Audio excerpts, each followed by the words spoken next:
Hey guys, so today I'm doing something a bit different, or well, different for me, probably not different for any of you guys who have seen other people do like drag makeup and stuff. So, as you guys know, I don't really cover my eyebrows because I suck at it, but today I'm gonna try it again and see if maybe I can do it right. Or at the very least, I'm gonna cover up like this much of it. I don't know, we'll see what happens. But I'm also gonna try something else that I just like had the idea to do, so we'll see how it goes. But anyway, on with the video. Am I the asshole for yelling at my aunt to shut up in front of a room full of people? When I, 30M, was 5, my family took me to one of those Japanese steakhouses where they cook the food at your table. When the cook lit the grill and the huge flame shot up into the air, it scared the heck out of me and I ran and hid in the corner and was too scared to come back out to the table. My aunt, 64F, has teased me about this ever since. That was 25 years ago, and I swear she brings it up every single time I see her.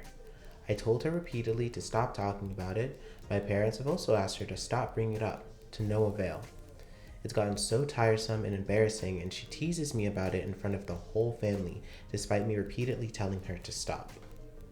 I've never really gotten along with my aunt, and lately I've made it a point to avoid her at family gatherings. We celebrated my birthday Friday and I wanted to go to one of those Japanese steakhouses. I didn't invite my aunt, but my grandmother invited her behind my back. I didn't know she was coming until she showed up. I was already pissed off that my grandmother invited her. She told me that my aunt is family and I can't just exclude her from everything. But as soon as she sat down, my aunt started ribbing me about the incident when I was 5. I told her to stop bringing it up, and my mom told her to stop as well. But when the cook was fixing to light the hibachi, she asked me in this really condescending way, "You sure you don't want to go hide in the corner for old time's sake?" I finally just lost my temper and went off on her right there in front of the whole restaurant. I basically yelled at her, "Will you just shut up about that already?" That was 25 years ago. Is that literally all you have to talk about? I'm sick of hearing about it. This is why I didn't invite you. I swear the entire restaurant must have been staring at me and I felt like just walking out. The rest of the dinner was awkward and I couldn't even enjoy my meal. After we left, my grandmother told me that I embarrassed her in front of everyone and that my outburst was completely uncalled for and that I owed my aunt an apology. My parents told me I didn't owe my aunt anything and were angry at my grandmother for even inviting her, but I felt like an asshole for losing my temper and yelling in front of the restaurant, and the whole thing was deeply embarrassing. My grandmother and my aunt are also blasting me on Facebook for embarrassing them in public. So, am I the asshole? I mean, definitely not. Your family, well, your aunt and your grandma sound pretty crappy. I mean, you're a grown adult, and if you don't want this person around, you don't want them around. And if you didn't invite them, honestly, I would have, as soon as I saw her and she tried to like come over to our table, I would have been like, "I didn't invite you, go away," or I would have kicked her and grandma out. I'm like, "I made a mistake inviting you because I didn't want her here. And yes, I can exclude her because it's my celebration. I'm the one who has this happening. And if you guys want to come in here, you guys can get a separate table and a separate reservation and be away from the rest of us because I don't like her and I don't want to be around her." I've stated that multiple times and just no. Just no. Definitely not the asshole here. Am I the asshole for demanding my husband to pay me back for the AC that he sold behind my back? We, 31 and 32, live in a small apartment with our 2-year-old daughter. We're struggling financially and he hasn't been working since he broke his leg, which was 8 months ago. I'm the one bringing money in while saving for an AC because it's so hot where we live and fans weren't enough. I bought an AC 2 months ago, put it in the living room, and it made a huge difference because the apartment was literally so hot. My husband kept huffing about buying the AC, saying I wasted money and I should have just kept using the fans. He told me since I had no issue paying for such a luxury that I had to pay him to go on a trip with his friends.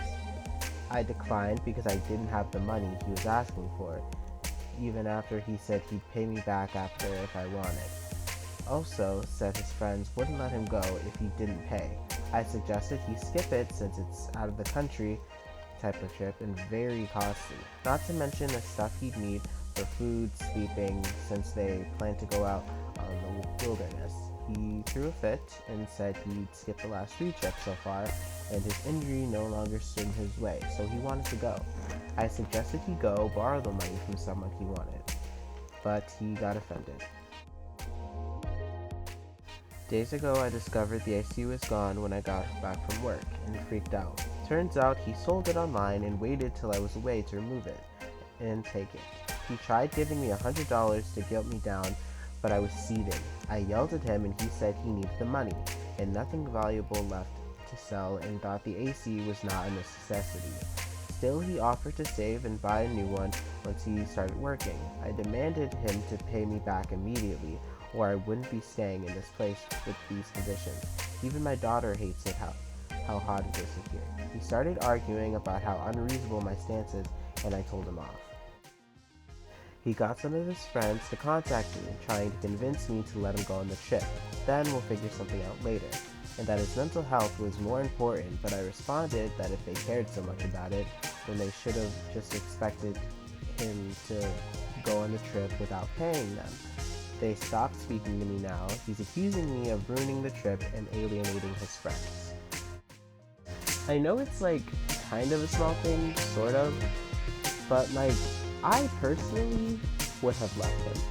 I would have left him, got a divorce, because it's like she's not even home all the time, and she still obviously sees it as an episode of a issue where she feels like she needs to get a air conditioning. And if it's like affecting their child, their 2-year-old child, where like kids are sensitive, and it's bad. It's bad. Obviously, he cares more about his friends and their trip than he does about his family, which is, obviously very bad. So definitely not the asshole. And low-key, it feels like an ominous portent for things to come. And I really just hope she leaves him.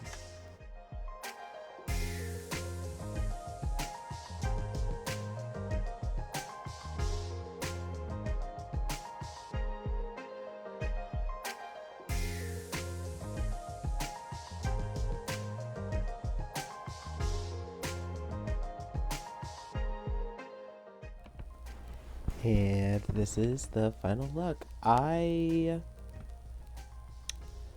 definitely messed up in a couple of places, but I think overall it came out pretty okay. I've tried to do this kind of thing before, and it didn't come out as good in a lot of ways, but I really like how it came out this time. It took me forever to do, because I was trying to do stuff with materials that I didn't usually use. As you may have noticed, I tried to give myself my little white thing on my eyebrows, and that didn't really work out. It's not as vibrant as I'd like it to be, but I think overall it's a pretty good look. Anyway, I hope you all enjoyed the video, and I hope it inspires you to make beautiful art with your face. And please remember to comment, like, and subscribe. Comment below what you'd like me to do, or what you'd like to see from me, as I do more than just makeup. And I know I should probably start making some videos doing other things. But yeah, I hope you enjoyed, and I'll see you guys next time. Bye.